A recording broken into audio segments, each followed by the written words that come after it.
കർത്താവിന് മഹത്വം ഉണ്ടാകട്ടെ. ബരാക്ക ഇൻ്റർനാഷണൽ മിനിസ്ട്രീസ് ഒരുക്കുന്ന ദി വേർഡ് ഓഫ് ട്രൂത്ത് എന്ന വേദ പഠന പരമ്പരയിലേക്ക് ഏവരെയും സ്വാഗതം ചെയ്യുന്നു. കഴിഞ്ഞ നാളുകളിൽ ഈ ബൈബിൾ ക്ലാസ്സുകൾ ഏവരുടെയും ആത്മീക ജീവിതത്തിൽ അനുഗ്രഹമായിരുന്നുവെന്ന് എളിയവർ മനസ്സിലാക്കുന്നു.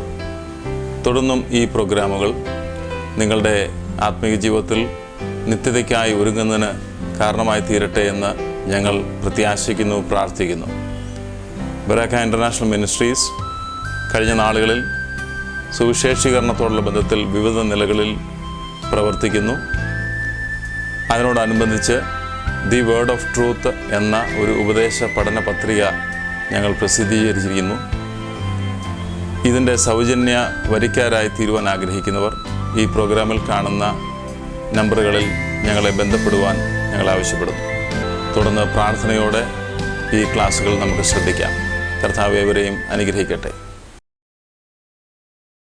കർത്താവിൻ്റെ അതിപരിശുദ്ധമായ തിരുനാമം ഇന്നുമെന്നും എന്നേക്കും വാഴ്ത്തപ്പെടുമാറാകട്ടെ. ഞങ്ങളെ ശ്രദ്ധിക്കുന്ന ബഹുമാന്യരായ എല്ലാ പ്രിയ സഹോദരങ്ങൾക്കും യേശുക്രിസ്തുവിൻ്റെ അതിപരിശുദ്ധമായ തിരുനാമത്തിൽ ഹൃദയപൂർവ്വമായ സ്നേഹവന്ദനങ്ങൾ അറിയിക്കുന്നു.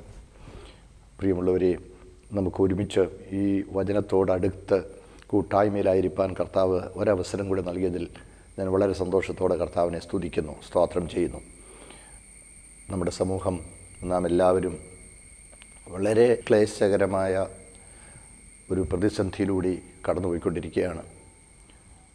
കഷ്ടമനുഭവിക്കുന്ന സഹജീവികളോട് സഹതാപവും ഔദാര്യവും കൂട്ടായ്മയും കാണിക്കുവാൻ നമുക്ക് ഉത്തരവാദിത്വമുണ്ട്. ദൈവം നമ്മെ എല്ലാവരെയും ഒരു പാത്രത്തിൽ നിന്ന് ഭക്ഷിക്കുന്നവരെ പോലെ, ഒരപ്പൻ്റെ മക്കളെ പോലെ, ഒരു കുടുംബത്തിൽ പാർക്കുന്നവരെ പോലെ ഈ ലോകത്തിലാക്കിയിരിക്കുന്നു. പ്രത്യേകിച്ച് സഭാവിശ്വാസികളായ ദൈവമക്കൾ ഒരു ശരീരത്തിലെ അവയവങ്ങൾ പോലെ പരസ്പരം ബന്ധമുള്ളവരും കൂട്ടായ്മയുടെ ഐക്യതയിൽ നിലനിൽക്കുവാൻ ദൈവം ആഗ്രഹിക്കുന്ന സമൂഹവുമാണ്. എന്നാൽ നമ്മുടെ വിശ്വാസ സമൂഹത്തിൽ മാത്രമല്ല, പൊതുലോകത്തിലേക്കും നമ്മുടെ സ്നേഹവും നമ്മുടെ കരുതലും നീണ്ടു ചെല്ലുവാൻ ദൈവം നമ്മളെക്കുറിച്ച് ആഗ്രഹിക്കുന്നു. ലോകത്തിൻ്റെ വെളിച്ചമായി, ഭൂമിയുടെ ഉപ്പായി നിലനിൽക്കുവാനാണ് ദൈവം നമ്മെക്കുറിച്ച് ആഗ്രഹിക്കുന്നത്. പ്രത്യേകിച്ച് ഈ പ്രതിസന്ധി ഘട്ടത്തിൽ നാം സവിശേഷതയുള്ളവരാണെന്നും ദൈവസ്നേഹം വെളിപ്പെടുത്തുന്നവരാണെന്നും നമ്മുടെ വാക്കുകൊണ്ട് മാത്രമല്ല, നമ്മുടെ പ്രവൃത്തി കൊണ്ട് പോലും തെളിയിക്കുവാൻ ഈ ഘട്ടത്തിൽ ദൈവം നമ്മെക്കുറിച്ച് ആഗ്രഹിക്കുന്നു. ത്യാഗപൂർണമായി ദൈവം നമുക്ക് തന്നിരിക്കുന്ന വിഭവങ്ങൾ നമ്മുടെ സഹജീവികളുമായി പങ്കിടുവാനായി നാം ഓരോരുത്തരും ഉത്സാഹിക്കേണ്ടതുണ്ട്. ദൈവം അങ്ങനെയുള്ള ഒരു ബന്ധമാണ് സമൂഹത്തിൽ ആഗ്രഹിക്കുന്നത്. സ്വാർത്ഥതയാണ് പലപ്പോഴും സമൂഹത്തിലെ ദാരിദ്ര്യത്തിന് കാരണം.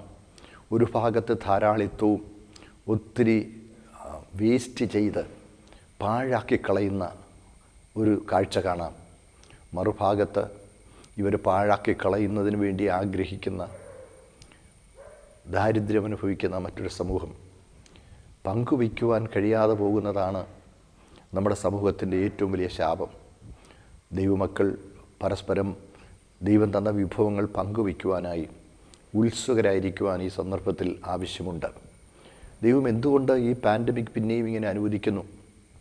ഈ മഹാവ്യാധി മാത്രമല്ല, ഇപ്പോൾ കേരളത്തിൽ മഹാമാരിയും കൂടെയാണ്. കഷ്ടത്തിൽ നിന്ന് കഷ്ടത്തിലേക്ക്, ബുദ്ധിമുട്ടിൽ നിന്ന് ബുദ്ധിമുട്ടിലേക്ക് ദൈവം എന്തുകൊണ്ട് സമൂഹത്തെ തൻ്റെ സൃഷ്ടികളായ, തൻ്റെ മക്കളായ, താൻ സ്നേഹിക്കുന്ന ഈ സമൂഹത്തെ തള്ളിവിടുന്നു എന്നുള്ളത് പലരും ചോദിക്കുന്ന ഒരു ചോദ്യമാണ്.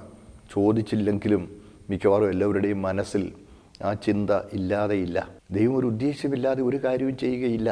ഈ ലോകം താൽക്കാലികമാണെന്നും വരുവാനുള്ളതാണ് പ്രധാനമെന്നും നമ്മുടെ സ്ഥിരവാസികളല്ലെന്നും കടന്നു പോകുന്ന വഴിയാത്രക്കാരെ പോലെ മാത്രമേ നാം ഇവിടെ ഉള്ളൂവെന്നും നാം ഓരോരുത്തരും തിരിച്ചറിയുവാൻ ദൈവം നമ്മെക്കുറിച്ച് ആഗ്രഹിക്കുന്നു. നൈമിഷികമായ ഈ ആയുസ്സിൽ നിത്യജീവന് വേണ്ടി ഒരുങ്ങുവാൻ ദൈവം തന്നിരിക്കുന്ന അവസരം പാഴാക്കി കളയരുത്.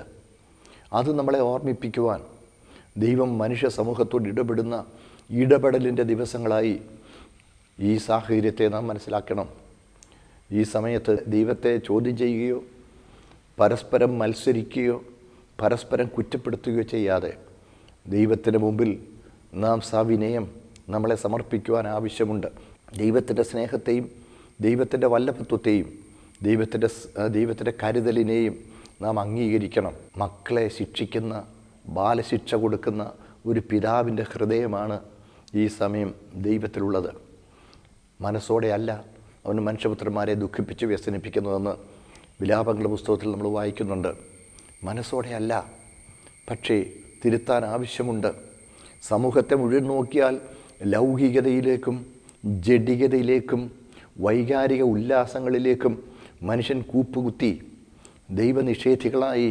ഈ ലോകമാണ് പ്രധാനം, ഇതിനപ്പുറത്തൊരു ലോകമുണ്ടെന്നോ ദൈവമുണ്ടെന്നോ ദൈവത്തോട് വിധേയപ്പെട്ടിരിക്കണമെന്നോ പോലുമുള്ള ചിന്ത മനുഷ്യനില്ലാതെ തങ്ങളുടെ ചിന്തയിൽ ദൈവങ്ങളെ രൂപപ്പെടുത്തി സത്യദൈവത്തെക്കുറിച്ചുള്ള ഉത്ബോധം പ്രാപിക്കുവാൻ മനസ്സില്ലാതെ മനുഷ്യൻ ഇങ്ങനെ പോയിക്കൊണ്ടിരുന്നപ്പോൾ സ്നേഹത്തിൽ ഒരു പിതൃഹൃദയത്തോടെ, അപ്പോൾ തന്നെ അമ്മയുടെ വാത്സല്യത്തോടുകൂടെ തന്നെ ദൈവം മനുഷ്യനോട് ഇടപെടുന്ന സന്ദർഭമായി ഈ സാഹചര്യത്തെ നമ്മൾ മനസ്സിലാക്കുകയും ഈ സന്ദർഭത്തിൽ പരസ്പരം സ്നേഹിക്കുവാനും കരുതുവാനും ദൈവം മുമ്പിൽ നമ്മളെ തന്നെ സമർപ്പിക്കുവാനും നിത്യജീവനാണ് പ്രധാനമെന്നുള്ള യാഥാർത്ഥ്യത്തെ തിരിച്ചറിയുവാനും സർവകൃപാലുവായ ദൈവം നമുക്കെല്ലാവർക്കും കൃപ നൽകട്ടെ എന്ന് ഞാൻ ഹൃദയപൂർവ്വം ആഗ്രഹിക്കുന്നു.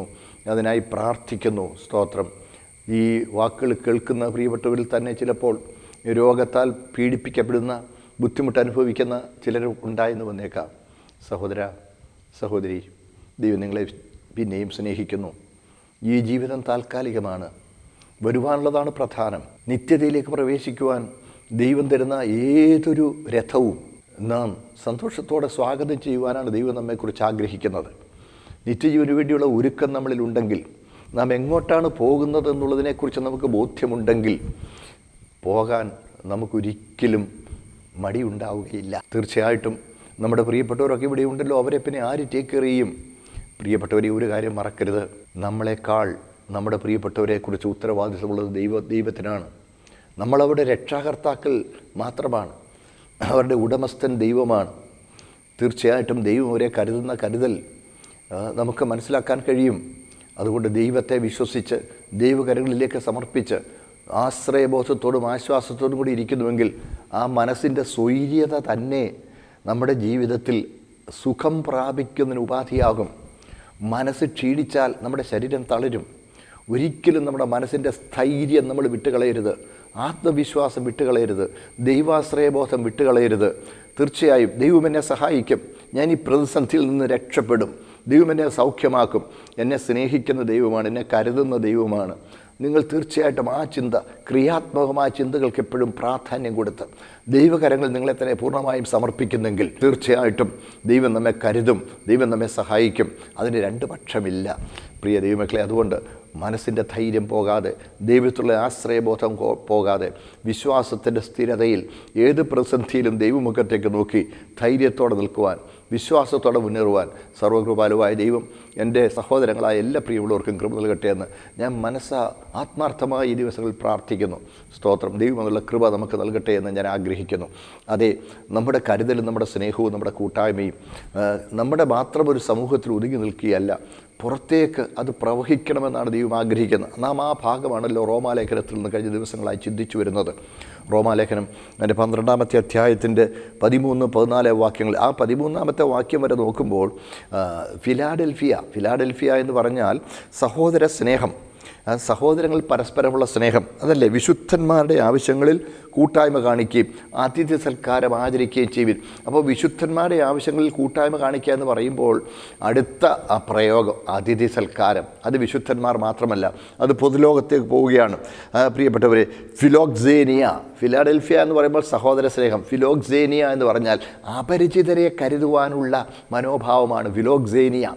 ഫിലാഡൽഫിയയിൽ തന്നെ നിൽക്കരുത് എന്ന് പറഞ്ഞാൽ നമ്മളെ മാത്രം, നമ്മുടെ സഹോദരങ്ങളെ മാത്രം, നമ്മുടെ ബന്ധുക്കളെ മാത്രം, നമ്മുടെ കുടുംബാംഗങ്ങളെ മാത്രം, നമ്മുടെ ചർച്ചക്കാരും നമ്മുടെ സ്നേഹിതരുമായവരെ മാത്രം കരുതുന്ന ആ ഇടുങ്ങിയ ചിന്തയിൽ നിന്ന് ഫിലോക്സേനിയ പുറത്തേക്ക് നമ്മുടെ സ്നേഹവും നമ്മുടെ കരുതലും ഒഴുകിച്ചെല്ലണമെന്ന് ദൈവം ആഗ്രഹിക്കുന്നു. അതാണ് അതിൻ്റെ 14-ാമത്തെ വാക്യം വായിക്കുമ്പോൾ നോക്കണേ, നിങ്ങളെ ഉപദ്രവിക്കുന്നവരെ അനുഗ്രഹിപ്പീൻ, ശപിക്കാതെ അനുഗ്രഹിപ്പീൻ. അത് ആർക്കേ കഴിയുള്ളൂ? മനസ്സ് പുതുക്കി രൂപാന്തരപ്പെട്ടവർക്കേ കഴിയുള്ളൂ. ഞാൻ നിങ്ങളോട് പറഞ്ഞിരുന്നു, റോമാലേഖനം 12-ാം അധ്യായത്തിലെ 1-2 വാക്യത്തിൻ്റെ പ്രായോഗിക വിശദീകരണമാണ്, പ്രായോഗിക നിർദ്ദേശങ്ങളാണ് താഴെ കൊടുത്തിരിക്കുന്നത്. നമ്മുടെ ശരീരങ്ങളെ ജീവനും വിശുദ്ധിയും ദൈവത്തിന് പ്രസാദവുമുള്ള യാഗമായി സമർപ്പിച്ച് ദൈവപ്രസാദത്തിനും ദൈവമഹത്വത്തിനുമുള്ള ഒരു യാഗമെന്ന പോലെ ജീവിക്കുന്ന ഒരു ദൈവവേദന ജീവിതത്തിൽ അവൻ അനുവർത്തിക്കേണ്ട പ്രായോഗിക നിർദ്ദേശങ്ങൾ. ആ പ്രായോഗിക നിർദ്ദേശങ്ങളിൽ നോക്കണേ, അത് ഉപദ്രവിക്കുന്നവരെ അനുഗ്രഹിക്കുവാൻ കഴിയണമെങ്കിൽ നാം മനസ്സ് പുതുക്കി രൂപാന്തരപ്പെട്ട് സാധാരണക്കാരനേക്കാൾ ഉന്നതമായ ഒരു ചിന്തയിലേക്ക്, ഒരു മനോഭാവത്തിലേക്ക് നമ്മൾ ഉയരേണ്ടതുണ്ട്. സ്തോത്രം. പ്രിയപ്പെട്ടവരെ, അത് നമ്മുടെ സ്വഭാവമാണ്. ഇപ്പോൾ അതിഥി സൽക്കാരം ആചരിക്കുക എന്ന് പറയുന്നതിൽ തന്നെ മൂലപദത്തിൽ അതിൻ്റെ അർത്ഥം അത് നമ്മുടെ സ്വഭാവമാകുക എന്നാണ്. അത് നമ്മുടെ സ്വഭാവമായിരിക്കുക. അതെ, ശപിക്കുന്നവരെ, നമ്മളെ ഉപദ്രവിക്കുന്നവരെ അനുഗ്രഹിക്കുക എന്ന് പറയുന്നത് നമ്മുടെ സ്വഭാവമാകണമെന്നാണ് ദൈവം ആഗ്രഹിക്കുന്നത്. അയ്യോ, ദൈവം പറഞ്ഞല്ലേ ചെയ്യാതിരിക്കുന്നത് എങ്ങനെ എന്ന് വിചാരിച്ച് കടിച്ചു പിടിച്ച് മരുന്ന് കുടിക്കുന്നെന്ന് പറഞ്ഞ പോലെ അങ്ങനെ ചെയ്യുവാനല്ല. അത് നമ്മുടെ സ്വഭാവമാക്കുക. അതാണ് മനസ്സ് പുതുക്കി രൂപാന്തരപ്പെടുക. നമ്മുടെ അന്തരംഗത്തിൽ രൂപാന്തരം വന്നു കഴിയുമ്പോൾ അത് നമ്മുടെ പ്രവൃത്തിയിൽ വിശേഷപ്പെട്ട ഒരു പെരുമാറ്റമായി വെളിപ്പെടുകയാണ്. സ്തോത്രം. അതിന് ദൈവം നമ്മെ സഹായിക്കട്ടെ. അതിൻ്റെ 14 മുതൽ 21 വരെയുള്ള വാക്യങ്ങൾ വളരെ പുറത്തുള്ളവരോട് നമ്മളെങ്ങനെ ഒരു ഫിലോക്സേനിയ എങ്ങനെയായിരിക്കുന്ന അപരിചിതരെ സ്നേഹിക്കുവാൻ കഴിയുന്ന ഒരു ദൈവപൈതലിൻ്റെ ഉന്നതമായ കാഴ്ചപ്പാടിനെയാണ് അവിടെ വിശദീകരിച്ചിരിക്കുന്നത്. നിങ്ങളെ ഉപദ്രവിക്കുന്നവരെ അനുഗ്രഹിപ്പിൻ, ശപിക്കാതെ അനുഗ്രഹിപ്പിൻ, സന്തോഷിക്കുന്നവരോട് സന്തോഷിക്കുകയും കരയുന്നവരോട് കരയുകയും ചെയ്യും. നമ്മൾ ആ ഭാഗം ചിന്തിച്ചു. ഉല്ലസിക്കുന്നവരോട് ഉല്ലസിക്കുക എന്നല്ല. സ്തോത്രം. സന്തോഷിക്കുന്നവരോടുകൂടെ സന്തോഷിക്കുക. കരയുന്നവരോട് കരയാൻ കഴിഞ്ഞേക്കും. പക്ഷേ സന്തോഷിക്കുന്നവരോട് സന്തോഷിക്കണമെങ്കിൽ, മറ്റവൻ്റെ ശ്രേയസ്സിൽ ഉള്ളുതുറന്ന് ആനന്ദിക്കണമെങ്കിൽ രൂപാന്തരം വന്ന ഹൃദയങ്ങൾക്ക് അത് കഴിയുകയുള്ളൂ. തമ്മിൽ ഐക്യമത്യമുള്ളവരായി വലിപ്പം ഭാവിക്കാതെ എളിയവരോട് ചേർന്നുകൊള്ളുവിൻ. സാധുക്കളായ ആളുകളോട് നമ്മുടെ മനോഭാവമാണ് നാം യഥാർത്ഥത്തിൽ വിനയമുള്ളവരാണോ എന്നുള്ളത് വെളിപ്പെടുത്തുന്നത്. സ്തോത്രം. അതെ, തമ്മിൽ വലിപ്പം ഭാവിക്കാതെ എളിയവരോട് ചേർന്ന് കൊള്ളണം.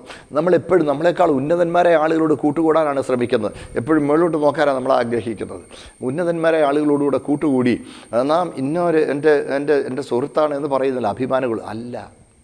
നേരെ തിരിച്ച് സാധുക്കളായ ആളുകൾ, ആവശ്യങ്ങളിരിക്കുന്നവർ, എളിയവരോട് ചേർന്ന് കൊള്ളുക. അതാണ് യഥാർത്ഥ വിനയത്തിൻ്റെ അടയാളമെന്ന് പറയുന്നത്. എൻ്റെ കൂട്ടുകാരൻ സാധുവായ ഒരു സഹോദരനാണെന്ന് പറയുന്നതിൽ അഭിമാനം തോന്നണം. എളിയവരോട് ചേർന്ന് കൊള്ളുവാൻ, ഒരിക്കലും ഉന്നതന്മാരായ ആളുകളോട് കൂട്ടുകൂടുക എന്നുള്ള ആ ചിന്തയല്ല. പണക്കാരും പ്രധാനികളും പ്രമാണിമാരും അധികാരികളുമായ ആളുകളോട് പരിചയപ്പെടുന്നതിന് വളരെ ഉത്സാഹം കാണിക്കാറുണ്ട്. നേരെ ഓപ്പോസിറ്റാണ് ഒരു ദൈവവേദന ജീവിതത്തിൽ. അവരോടൊക്കെ നമുക്ക് ബഹുമാനമുണ്ട്, സ്നേഹമുണ്ട്. അതെ, അവരുമായി പരിചയത്തിലാണെങ്കിൽ നല്ല കാര്യം. പക്ഷേ അതിനേക്കാൾ നമ്മുടെ മനസ്സ് പാവപ്പെട്ട എളിയവരോട് ചേർന്ന് കൊള്ളുവാൻ വെമ്പൽ കൊള്ളുന്ന ഒരു മനോഭാവമാണ് ദൈവം നമ്മിൽ നിന്ന് ആഗ്രഹിക്കുന്നത്. അതാണ് യഥാർത്ഥ വിനയത്തിൻ്റെ അടയാളമെന്ന് പറയുന്നത്. മുമ്പോട്ട് പോയിക്കോട്ടെ. സ്തോത്രം. നിങ്ങളെ തന്നെ ബുദ്ധിമാന്മാർ എന്ന് വിചാരിക്കരുത്. അവിടെയാണ് ഏറ്റവും വലിയ പ്രശ്നം. സ്തോത്രം. ഓരോരുത്തരും ഈ ആത്മവിശ്വാസം ഉണ്ടായിരിക്കരുതെന്ന് അതുകൊണ്ട് അർത്ഥമാക്കുന്നില്ല. ഞാൻ ബുദ്ധിമാനാണ്, ഏത് വന്നാലും ഞാൻ കൈകാര്യം ചെയ്തോളാം എന്ന ഭാവം ഉണ്ടാകരുത്. തങ്ങളെ തന്നെ ബുദ്ധിമാന്മാർ എന്ന് നമ്മൾ വിചാരിക്കരുത്. അതെ, എല്ലാവർക്കും ബുദ്ധിയുണ്ട് സഹോദരങ്ങളെ, എല്ലാവർക്കും ബുദ്ധിയുണ്ട്. ഐൻസ്റ്റീനെ കുറിച്ച് തന്നെ പറഞ്ഞിരിക്കുന്നത് അദ്ദേഹത്തിൻ്റെ തലച്ചോറിൻ്റെ ഒരു ചെറിയ ഭാഗം മാത്രമേ അദ്ദേഹം ഉപയോഗിച്ചിരുന്നുള്ളൂ. അദ്ദേഹം എക്സ്പൗണ്ട് ചെയ്ത, അദ്ദേഹം നിർദ്ദേശിച്ച, രൂപപ്പെടുത്തിയ തത്വങ്ങളൊക്കെ ഇന്നും ശാസ്ത്രലോകത്തിന് പോലും വേണ്ടതുപോലെ മനസ്സിലാക്കുവാൻ കഴിയുന്നവയായിരുന്നില്ല. അത്രമാത്രം വലിയ വലിയ തത്വങ്ങൾ അദ്ദേഹം കണ്ടുപിടിച്ച് സമൂഹത്തിന് കൊടുത്തു. പക്ഷേ ആ മനുഷ്യൻ പോലും തൻ്റെ തലച്ചോറിൻ്റെ ഒരു ചെറിയ ഭാഗം മാത്രമേ ഉപയോഗിച്ചിട്ടുള്ളൂ എന്നാണ് പറയുന്നത്. അങ്ങനെയെങ്കിൽ പ്രിയപ്പെട്ടവരെ, നമ്മൾ കാണുന്ന തീരെ പാവപ്പെട്ട ഒരു വ്യക്തി തന്നെ, ഒരു ബുദ്ധിയുമില്ലാത്തവനാണെന്ന് നിങ്ങൾ ചിന്തിക്കുന്ന ആൾ തന്നെ, ദൈവം അവന് കൊടുത്ത ബുദ്ധിയുടെ ഒരു ചെറിയ ഭാഗം പോലും ഉപയോഗിക്കുന്നില്ല. നിങ്ങളൊരു ഇച്ചിരി കൂടി ഉപയോഗിക്കുന്നു. അതുകൊണ്ട് നിങ്ങൾ കേമനാണെന്ന് വിചാരിക്കുക. അവൻ്റെ കയ്യിലും അത് തന്നെ ഇരിപ്പുണ്ട്. അതേ തലച്ചോറ്, അതേ ബുദ്ധി, അതേ കഴിവ് അവനുമുണ്ട്. അവന് ഉപയോഗിക്കാനുള്ള സാഹചര്യം ഒരുങ്ങിയിട്ടില്ല. അതുമാത്രമേ ഉള്ളൂ. അതുകൊണ്ട് പ്രിയപ്പെട്ടവരെ, നമ്മൾ ബുദ്ധിമാന്മാരാണെങ്കിൽ, അല്ലെങ്കിൽ നമുക്ക് പല നേട്ടങ്ങളും ഉണ്ടാക്കുവാൻ കഴിഞ്ഞെങ്കിൽ അതോർത്ത് നിങ്ങൾ തലക്കനമുള്ളവരാകരുത്. മറ്റവനും അതിന് കഴിയുന്നവനാ. അവനും അത് കഴിയുന്നവനാ. അവസരങ്ങളില്ലാത്തത് കൊണ്ടാണ് പലരും പ്രശസ്തന്മാരാകുവാൻ കഴിയാതെ പോകുന്നത്. വലിയ വലിയ നേട്ടങ്ങൾ ഉണ്ടാക്കുവാൻ കഴിയാതെ പോകുന്നത് പലർക്കും അവസരങ്ങളില്ലാതെ പോകുന്നത് കൊണ്ടാണ്. ഉപജീവനത്തിന് വേണ്ടി അത്യധ്വാനം കഴിക്കുവാൻ നിർബന്ധിതനായിരിക്കുന്ന ഒരാളിന് അവൻ്റെ ഭക്ഷണകാര്യങ്ങൾക്കും അവൻ്റെ അടുത്ത ബന്ധുക്കളുടെ അടിസ്ഥാന ആവശ്യങ്ങൾക്കും വേണ്ടി അവൻ അത്യധ്വാനം കഴിക്കുന്നതിനിടയിൽ അതിനേക്കാൾ ഉന്നതമായ കാര്യത്തിന് വേണ്ടി അവൻ എവിടെ സമയം ചെലവഴിക്കുവാൻ?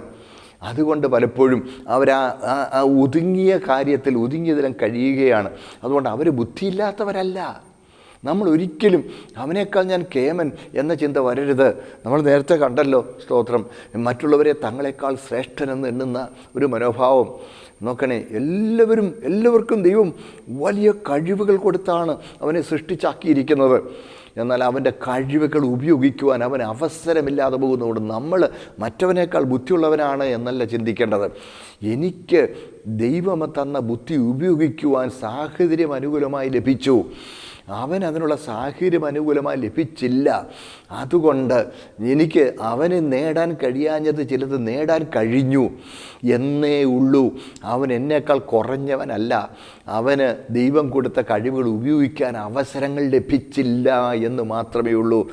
മറ്റുള്ളവരെക്കാൾ ബുദ്ധിമാന്മാരാണ് ഞാൻ എന്നുള്ള ആ ചിന്ത നമ്മുടെ മനസ്സിൽ ഒരിക്കലും ഉണ്ടാകുവാൻ പാടില്ല.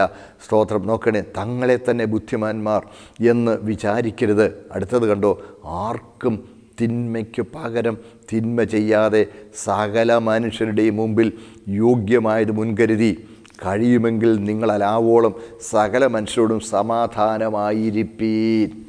സ്തോത്രം. നോക്കണേ, വളരെ ശ്രദ്ധിച്ച് മനസ്സിലാക്കേണ്ട ചില പ്രസ്താവനകളാണ് പൗലോസ് ഇവിടെ നൽകിയിരിക്കുന്നത്. ആർക്കും തിന്മയ്ക്ക് പകരം തിന്മ ചെയ്യരുത്. നാം ആരെങ്കിലും നമ്മളോട് തിന്മ ചെയ്താൽ നാം തിരിച്ച് തിന്മ ചെയ്യുകയാണെങ്കിൽ തിന്മ വർദ്ധിക്കും. പിന്നെ തിന്മയേ ഉള്ളൂ, തിന്മ വർദ്ധിക്കും. എന്നാൽ ആർക്കും തിന്മയ്ക്ക് പകരം തിന്മ ചെയ്യാതെ ആരെങ്കിലും ഇങ്ങോട്ട് തിന്മ ചെയ്യുകയാണെങ്കിൽ നന്മ കൊണ്ട് അതിനോട് പ്രതികരിക്കാൻ ഒരുവന് കഴിഞ്ഞാൽ തിന്മയെ തടയുവാൻ നിനക്ക് കഴിഞ്ഞു. നീ ജയിച്ചവനാണ്. തിന്മയ്ക്ക് പകരം ഒരിക്കലും തിന്മ ചെയ്യരുത്. നീ എന്തുകൊണ്ട് അങ്ങനെ പെരുമാറി? അവൻ അങ്ങനെ പെരുമാറിയതുകൊണ്ട് ഞാൻ പെരുമാറി. കൊള്ളാം. അപ്പം നീ എങ്ങനെ പെരുമാറണമെന്നുള്ളത് അവനാ തീരുമാനിച്ചതല്ലേ? അപ്പം നീ അവൻ്റെ നിയന്ത്രണത്തിലായി അല്ലേ? അതുണ്ടാകരുത്. നീ അങ്ങനെ ബലഹീനനാകരുത്. ആർക്കും തിന്മയ്ക്ക് പകരം തിന്മ ചെയ്യരുത്. ഒരിക്കലും ഞാൻ തന്നെ എൻ്റെ കാര്യത്തിന് ഞാൻ വിൻഡിക്കേറ്റ് ചെയ്തോളാം, എൻ്റെ കാര്യത്തിന് ഞാൻ തന്നെ കൈകാര്യം ചെയ്തോളാം. നോ. തിന്മയ്ക്ക് പകരം തിന്മ ചെയ്യുന്നത് ഭോഷത്വമാണ്. അത് മൃഗീയമാണ്. മൃഗങ്ങളാണ് അതിനെ ആക്രമിക്കുന്നതിനെ തിരിച്ചാക്രമിക്കാൻ ശ്രമിക്കുന്നത്. ഒന്നുകിൽ തിരിച്ചോടി രക്ഷപ്പെട്ടു പോകും, അല്ല പിടിച്ചു നിൽക്കാൻ കഴിയുന്നുണ്ടെങ്കിൽ അവൻ തിരിച്ചാക്രമിക്കാൻ ശ്രമിക്കും. അത് മൃഗീയ സ്വഭാവമാണ്. തിന്മയ്ക്ക് പകരം ഒരിക്കലും തിന്മ ചെയ്യരുത്. നന്മയാൽ തിന്മയെ ജയിക്കുന്നവനാണ് ബുദ്ധിമാൻ. ആർക്കും തിന്മയ്ക്ക് പകരം തിന്മ ചെയ്യാതെ സകല മനുഷ്യരുടെയും മുമ്പിൽ യോഗ്യമായത് മുൻകരുതണം. അപ്പോൾ സകല മനുഷ്യരുടെയും മുമ്പിൽ യോഗ്യമായത് മുൻകരുതണമെന്ന് പറഞ്ഞാൽ, എൻ്റെ സഹോദരങ്ങളെ, എല്ലാവരെയും പ്രസാദിപ്പിക്കണമെന്നാണോ അതിൻ്റെ അർത്ഥം? ഒരിക്കലുമല്ല. പലപ്പോഴും നമുക്ക് സകല മനുഷ്യരുടെ മുമ്പിൽ യോഗ്യമായത് മുൻകരുതുക എന്ന് പറയുന്നത് ബുദ്ധിമുട്ടുണ്ടാക്കുന്ന കാര്യമാണ്. ഉദാഹരണം പറഞ്ഞാൽ, ദൈവവചനത്തിൻ്റെ സത്യങ്ങളെ അനുസരിക്കുവാൻ സ്വയം സമർപ്പിച്ച ഒരു വ്യക്തി ദൈവത്തിൻ്റെ സത്യങ്ങളെ അനുസരിക്കാൻ സമർപ്പിച്ചു. പക്ഷേ അദ്ദേഹത്തിൻ്റെ പെരുമാറ്റം തൻ്റെ കുടുംബത്തിൽപ്പെട്ട ചിലർക്ക് സ്വീകാര്യമല്ല എന്നുണ്ടെങ്കിൽ ആട്ടെ, സകല മനുഷ്യരുടെ മുമ്പിൽ യോഗ്യമായത് അവൻ്റെ മുമ്പിൽ ഞാൻ ഇങ്ങനെ ചെയ്യുന്നത് യോഗ്യമല്ലെങ്കിൽ ആട്ടെ, അവന് യോഗ്യമായത് ഞാൻ പിൻപറ്റണം എന്ന് അതിനെ വ്യാഖ്യാനിക്കരുത്. പിന്നെയോ, സകല മനുഷ്യരുടെ മുമ്പിൽ യോഗ്യമായത് എന്ന് പറയുമ്പോൾ പ്രിയപ്പെട്ടവരെ, ദൈവ മുമ്പിൽ യോഗ്യമായത് മനുഷ്യൻ്റെ മുമ്പിൽ യോഗ്യമായിരിക്കുന്ന ഒരു നിലയുണ്ടാകണം. ഇന്നും സമൂഹത്തിൽ നിന്ന് നന്മ പൂർണ്ണമായും മാറിപ്പോയിട്ടില്ല. നന്മഭാവവും ദൈവബോധവും ദൈവിക ഗുണങ്ങളും സമൂഹത്തിൽ നിന്ന് പൂർണ്ണമായും നഷ്ടമായി പോയിട്ടില്ല. ഇന്നും നന്മ സമൂഹത്തിൽ നിലനിൽക്കുന്നുണ്ട്. അതുകൊണ്ട് ദൈവത്തിന് പ്രസാദമായത് സമൂഹത്തിൽ ഒരു വലിയ ഭാഗത്തിന് പ്രസാദകരമായിരിക്കും. തീർച്ചയായിട്ടും. കാര്യം സമൂഹത്തിൽ നിന്ന് ഇന്നും നന്മ 100% മാറിപ്പോയിട്ടില്ല. നന്മ ഇന്നും സമൂഹത്തിൽ നിലനിൽക്കുന്നു. നിലനിൽക്കുന്നത് കൊണ്ട് പ്രിയപ്പെട്ടവരെ, ദൈവപ്രസാദമായത് നമ്മൾ പിന്തുടരുമ്പോൾ ഒരു ചെറിയ കൂട്ടം ചിലപ്പോൾ നമ്മളെ എതിർത്തെന്ന് വന്നേക്കാം, അവനത് സ്വീകാര്യമായില്ല എന്ന് വന്നേക്കാം. പക്ഷേ അത് സ്വീകാര്യമായ വലിയൊരു കൂട്ടം സമൂഹത്തിൽ ഇന്നുണ്ട്. ഇന്നല്ലെങ്കിൽ നാളെ സമൂഹം അവനെ അംഗീകരിക്കും. നമുക്കറിയാം, സാധു സുന്ദർ സിംഗ്, ബഹുമാന്യനായ ഭക്തൻ, അദ്ദേഹം ദൈവത്തിൻ്റെ വെളിപ്പാട് പ്രാപിച്ചു. ദൈവവചന സത്യങ്ങളെ അനുസരിക്കുവാൻ അദ്ദേഹം തീരുമാനിച്ച് അദ്ദേഹം സുവിശേഷകനായി ഇറങ്ങിത്തിരിച്ചു.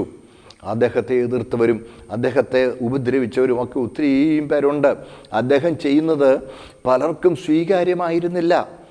അപ്പോൾ സകല മനുഷ്യരുടെ മുമ്പിൽ യോഗ്യമായത് മുൻകരുതുക എന്ന് പറഞ്ഞാൽ A to Z 100% ആളുകളെയും പ്രസാദിപ്പിക്കുന്ന ഒരു ജീവിതമാണെങ്കിൽ പ്രിയപ്പെട്ടവരെ, ദൈവത്തെ പ്രസാദിപ്പിക്കാൻ ജീവിതം നയിക്കുവാൻ കഴിയുന്നതല്ല. അപ്പോൾ ഇവിടെ സകല മനുഷ്യരുടെ മുമ്പിൽ യോഗ്യമായത് എന്ന് പറയുമ്പോൾ സമൂഹത്തിൽ ഇന്നും നന്മഭാവം പോയിട്ടില്ലാത്തത് കൊണ്ട് ദൈവത്തിന് പ്രസാദകരമായത് സമൂഹത്തിൽ ഭൂരിപക്ഷത്തിനും പ്രസാദകരമായിരിക്കും. ആ അർത്ഥത്തിൽ വേണം നമ്മളിത് എടുക്കേണ്ടത്.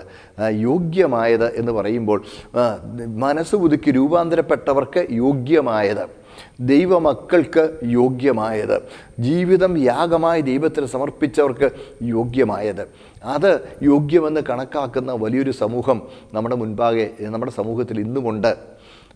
അതുകൊണ്ട് ആർക്കും തിന്മയ്ക്ക് പകരം നമ്മൾ തിന്മ ചെയ്യരുത്. നന്മയാൽ തിന്മയെ ജയിക്കണം. അത് താഴോട്ട് പൗലോസ് വളരെ വിശദീകരിക്കുന്നുണ്ട്. തിന്മയ്ക്ക് പകരം തിന്മ ചെയ്യാതെ സകല മനുഷ്യരുടെയും മുമ്പിൽ യോഗ്യമായത് മുൻകരുതി. എന്നിട്ടോ കഴിയുമെങ്കിൽ നിങ്ങളാവോളം സകല മനുഷ്യരോടും സമാധാനമായിരിപ്പിൻ. പ്രിയപ്പെട്ടവരെ, സകല മനുഷ്യരോടും സമാധാനമായിരിക്കുക എന്ന് പറയുന്നത് എളുപ്പമുള്ള കാര്യമൊന്നുമല്ല. അപ്പോൾ പലപ്പോഴും നമുക്ക് ദൈവത്തെ പ്രസാദിപ്പിക്കുകയും മനുഷ്യനെയും കൂടി ഒരുമിച്ച് പ്രസാദിപ്പിക്കുകയും ചെയ്യാൻ കഴിയാതെ പോകും. അപ്പോൾ സകല മനുഷ്യരോടും കഴിയുമെങ്കിൽ സമാധാനമായിരിക്കുക. ദൈവത്തെ കോപിപ്പിച്ചിട്ട് മനുഷ്യനോടുള്ള സമാധാനത്തിലേക്ക് നിങ്ങൾ താഴരുത്. ദൈവത്തെ കോപിപ്പിച്ചിട്ട് മനുഷ്യരോട് സമാധാനമായിരിക്കുക എന്ന് പറയുന്നതിൽ പരമൊരു ഭോഷത്വം നമുക്ക് ചിന്തിക്കുവാനില്ല. അതുകൊണ്ട് ദൈവത്തെ പ്രസാദിപ്പിക്കുമ്പോൾ തന്നെ മനുഷ്യനോട് സമാധാനമായിരിക്കുവാൻ കഴിയുമെങ്കിൽ, അതാണ് കഴിയുമെങ്കിൽ സകല മനുഷ്യരോടും സമാധാനമായിരിപ്പീൻ. അതുകൊണ്ട് വല്ല വിധേനയും എന്ത് വിട്ടുവീഴ്ച ചെയ്താലും സകല മനുഷ്യരോട് നീ സമാധാനമായിരിക്കണമെന്നല്ല പറയുന്നത്. കഴിയുമെങ്കിൽ യേശു കർത്താവ് തന്നെ അവിടുത്തെ ശുശ്രൂഷയെ സംബന്ധിച്ച് പറഞ്ഞു, ഞാൻ സമാധാനമല്ല വാളത്രേ വരുത്തുവാൻ വന്നത്. വാളത്രേ വരുത്തുവാൻ വന്നതെന്ന് പറഞ്ഞിട്ട് അദ്ദേഹം പറഞ്ഞു, ഒരു വീട്ടുകാർ തന്നെ അവരുടെ ശത്രുക്കളാകുന്ന ഒരു അവസ്ഥ ചിലപ്പോൾ ഉണ്ടായേക്കാം എന്ന് കർത്താവ് തന്നെ മുന്നറിയിപ്പ് തരികയുണ്ടായി. ലൂക്കോസ് സുവിശേഷത്തിലൊക്കെ പ്രത്യേക കർത്താവ് അത് എടുത്ത് പറയും, നമുക്ക് കാണാനായിട്ട് കഴിയും. സമാധാനമല്ല വാളത്രേ വരുത്തുവാൻ വന്നത് എന്ന് പറഞ്ഞിട്ട് ചില ആളുകൾ യേശുക്രിസ്തു വിപ്ലവത്തിന് വേണ്ടി ആഹ്വാനം ചെയ്യുകയായിരുന്നെന്നും, വാളെടുത്ത് മറ്റു ചില മതങ്ങൾ ചെയ്യുന്നത് പോലെ വാളെടുക്കാൻ ആഹ്വാനം ചെയ്യുകയായിരുന്നു എന്നും മറ്റും വിമർശിക്കുന്നവരെ ഞാൻ കണ്ടിട്ടുണ്ട്. അങ്ങനെയല്ല സഹോദരങ്ങളെ, അങ്ങനെയല്ല. ഒരിക്കലും ഇവിടെ ഹിംസയിലൂടെ വാളെടുത്തുകൊണ്ട് വിപ്ലവത്തിലൂടെ യുദ്ധം ചെയ്ത് ഏതെങ്കിലും കാര്യങ്ങൾ സാധിക്കണമെന്നല്ല കർത്താവ് പറയുന്നത്. ഇവിടെ ഞാൻ സമാധാനമല്ല വാളത്രേ വരുത്തുവാൻ വന്നിരിക്കുന്നു പറഞ്ഞേച്ച് ഭൂമിയിൽ സമാധാനം നൽകുവാൻ ഞാൻ വന്നിരിക്കുന്നു തോന്നുന്നുവോ? ഞാൻ വായിക്കുന്നത് ലൂക്കോസ് സുവിശേഷം 12-ാമത്തെ അധ്യായം 51-ാം വാക്യം മുതലാണ്. ഭൂമിയിൽ സമാധാനം നൽകുവാൻ ഞാൻ വന്നിരിക്കുന്നു എന്ന് തോന്നുന്നുവോ? അല്ലല്ല, ഛിദ്രം വരുത്തുവാൻ അത്രയെന്ന് ഞാൻ നിങ്ങളോട് പറയുന്നു. ഇനിമേൽ ഒരു വീട്ടിൽ ഇരുവരോട് മൂവരോട് ഇരുവരും, ഇങ്ങനെ 5 പേർ തമ്മിൽ ഛിദ്രിച്ചിരിക്കും. അപ്പൻ മകനോടും, മകൻ അപ്പനോടും, അമ്മ മകളോടും, മകൾ അമ്മാവിയമ്മയോടും, അമ്മാവിയമ്മ മരുമകളോടും, മരുമകൾ അമ്മാവിയമ്മയോടും ഛിദ്രിച്ചിരിക്കും.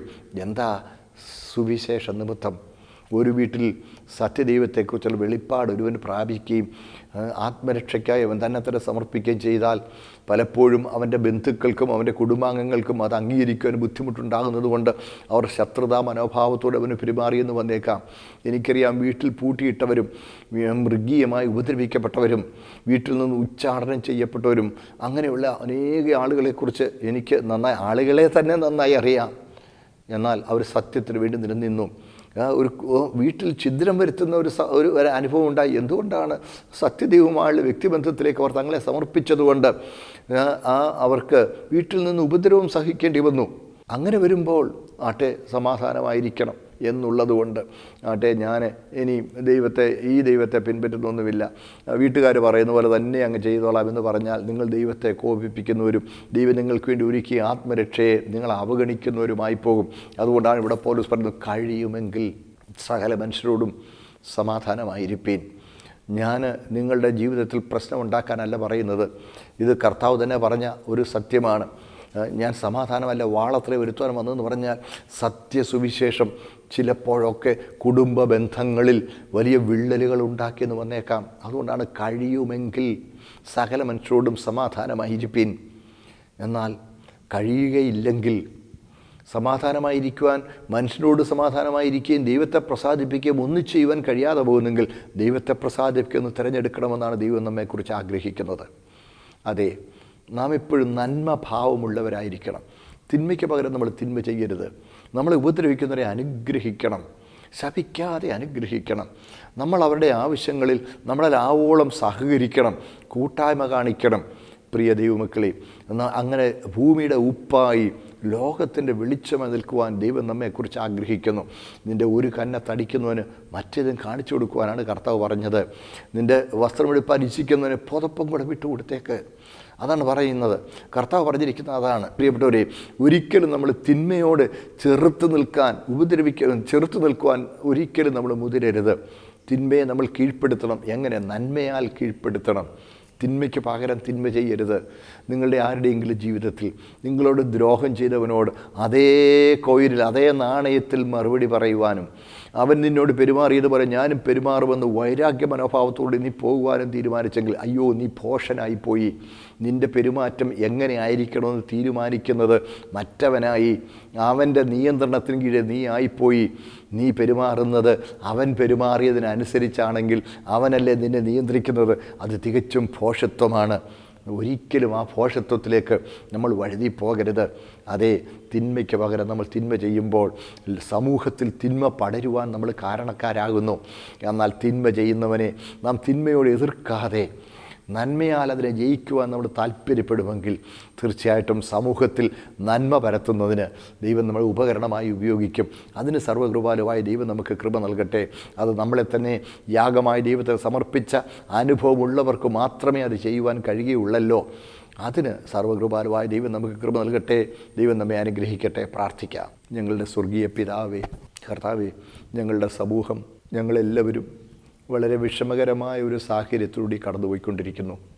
അങ്ങന്ന് അറിഞ്ഞിട്ടും അങ്ങന്ന് അനുവദിച്ചിട്ടും അങ്ങന്നൊരു വലിയ ഉദ്ദേശത്തോടുകൂടി ഇത് അനുവദിക്കുന്നു ഞങ്ങൾ മനസ്സിലാക്കുന്നു. കർത്താവെ, ശാസ്ത്രത്തിൻ്റെ പുരോഗതിയിലും ഭൗമികമായ ഉയർച്ചയിലും കർത്താവെ മതിച്ച് ലഹരി പിടിച്ച പോലെ തിരുമേനിയെ മറന്ന്, നിത്യജീവനെക്കുറിച്ച് മറന്ന്, മരണമുണ്ടെന്നുള്ള യാഥാർത്ഥ്യത്തെപ്പോലും മറന്ന് തിന്നുക, കുടിക്കുക, ആർമാദിക്കുക എന്ന നിലയിലേക്ക് ഞങ്ങൾ അധപ്പതിച്ചപ്പോൾ ഞങ്ങളെ യാഥാർത്ഥ്യങ്ങൾ ബോധ്യപ്പെടുത്തി തരുവാൻ ഞങ്ങളോട് അവിടുന്ന് ഇടപെടലെന്ന് ഞങ്ങൾ വിശ്വസിക്കുന്നു. കർത്താവെ, ഞങ്ങളോട് കരുണയുണ്ടാകണം. കർത്താവെ, അങ്ങയുടെ തിരുസന്നിധി ഞങ്ങളെ സമർപ്പിക്കുവാൻ ഞങ്ങളെ സഹായിക്കണം. ഞങ്ങളുടെ സമൂഹത്തോട് മനസ്സലിയണം. കഷ്ടമനുഭവിക്കുന്നതിന് തിരുമേനിയെ ആശ്വസിപ്പിക്കണം. ഈ പ്രതിസന്ധിയിലും കർത്താവ് ആത്മവിശ്വാസം വിടാതെ വിശ്വാസത്തോടെ തിരുമേൻ്റെ കരങ്ങൾ ഞങ്ങളെ സമർപ്പിക്കുന്ന അനുഭവം ഞങ്ങൾക്ക് തരണം.